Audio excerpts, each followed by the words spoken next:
आपण मैंने प्रथम करी माटी हांडी आनिचंती घर को जोटा कि पानी रखिकी पीबे किंतु जानी नांदी केमती आपण मैंने ताको यूज करिवे फास्ट रे। ताले चलंतु आज हम वीडियो माध्यम जानिबा आपण मैंने नुआ माटी हांडी जदि घर को आणुछंती सेथिरे पानी रखिकी पीबा पई तो आपण मैंने कौन सब करिवे आ को सब नियम प्रति ध्यान देबे ता विषय चलंतु जानिबा। माटी हांडी रे थिबा पानी ठंडा रही थाए तेणु अनेक लोक यहाँ व्यवहार करती किंतु आपण जानती कि एथिरे थिबा पानी भरिबा पूर्वरु आपण निश्चित भाव में किसी जिनस प्रति ध्यान देवा उचित आउ किसी जिनस प्रति जानी थिबा भी दरकार। ताले चलंतु कौन से जिनस जोटा कि आमे ता विषय जानिबा निहाती दरकार। एक समय थिला जेतेबेले पानी ठंडा रखिबा पई लोक माने माटी हांडी व्यवहार करुथिले। एथिरे जल केवल दिन सारा ठंडा रहे नाही बरং यार स्वाद मध्य भल लगे किंतु टेक्नोलोजी आसिबा परठारु जुग शेष हो गला तथापि किछि लोक अछंती जो माने एही माटी हांडी को व्यवहार करिया पई पसंद करंती।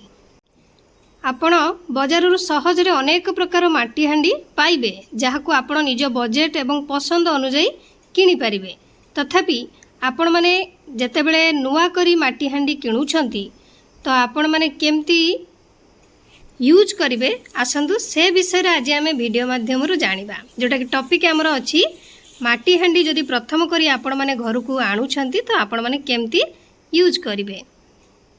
कारण आमे तो जानि न थाउ जोटा कि प्रथम थरो आमे एतले माटी हांडी टे को आनी थाउ सेथिरे केमती पानी रखिबा आ केमती आमे यूज करिबा ए सब विषय आमर नॉलेज न थाए सेथि पई आमर किछि प्रॉब्लम क्रिएट हेताए। ताले चलंतु जानिबा आमर से प्रॉब्लम को सॉर्ट आउट करिबा आ किछिटा पदक्षेप विषय रे जानिबा।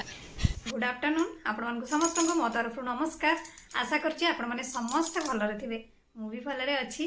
चलंतु वीडियो आरंभ करिबा किंतु वीडियो आरंभ करिबा पूर्वरु जदि आपण मानक भितरु केही जदि आज मो चैनल रे नुआ थांती ताले प्लीज प्रथम चैनल टी को सब्सक्राइब कर दियंतु पाखा बेल आइकन को क्लिक करंतु जहा फल मो नुआ नुआ वीडियो रो नोटिफिकेशन आपण मानक पाखरे खूब शीघ्र पहुंची जिवो आ आपण माने मते सपोर्ट करि परिबा आगु को जिबा पई आउ एते पर्यंत जो माने मते सपोर्ट करी आछछन्ती समान को तमरो बहुत बहुत धन्यवाद। ताले चलंतु वीडियो आरंभ करिबा। फर्स्ट पॉइंट रे जेतेबेले माटी हांडी व्यवहार करिबा पूर्वरु एहाकु भल भाबरे प्रथमे सफा करंतु जोटा कि सफा करिबा अत्यंत जरूरी। तथापि माटी हांडी धोइबार पद्धति सामान्य भिन्न एहाकु सफा करिबा पई एक प्रक्रिया व्यवहार करिबाकु पड़िबो।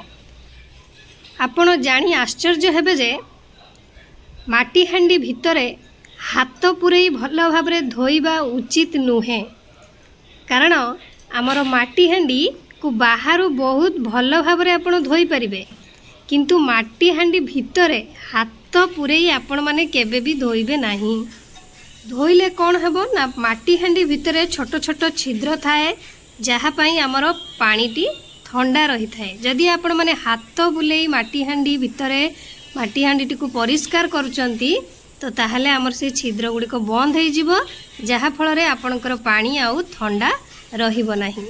तेणु आपण माने मने रखिथिबे जे जेतेबेले माटी हांडी आणुचंती व्यवहार करिबा पई तो आपण माने भल भाबरे पानी भर्ती करिवे आ हलेई हलेई चारिआडू ताकू धोइबे। बाहर टिको आपण माने हाथ लगेई पारंती किंतु भीतर टिको हाथ लगेइबे नाही। सेकेंड रे माटी हांडी रे 2 रु 3 थर पानी ढालिबा परे एहाकू किछि समय छाड़ी देबे। तापरे गोटे पात्र रे आपण माने गोटे चामच लूण नेबे ता सहित किछि पानी नेबे भल भाबरे ताकू मिसेई देबे। एही पानी मिसिबा परे एकू आपणकर माटी हांडी भितरे ढालिबे।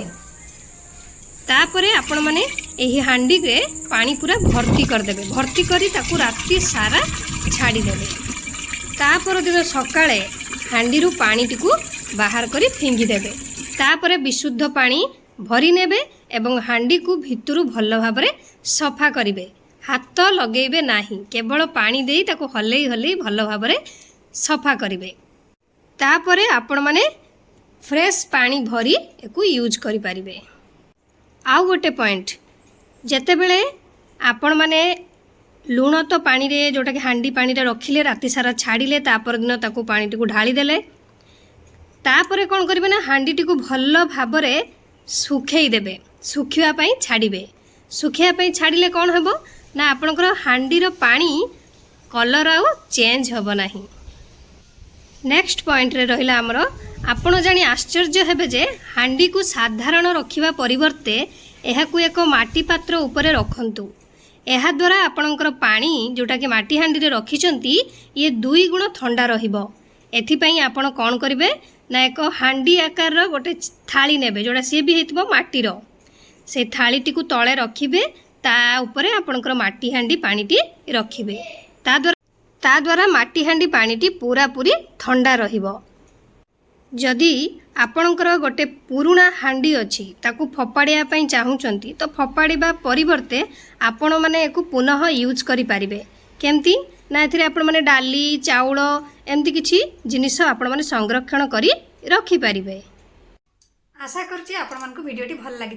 ମୁଁ ତାହେଲେ ରଖୁଛି, ପୁଣି ଦେଖାବ ନେକ୍ସଟ ଭିଡ଼ିଓରେ। କିନ୍ତୁ ଆପଣମାନେ please like, comment, share, subscribe କରିବା ପାଇଁ ଭୁଲିବେନି। ମୋତେ ତାହେଲେ ବିଦାୟ ଦିଅନ୍ତୁ। ନମସ୍କାର।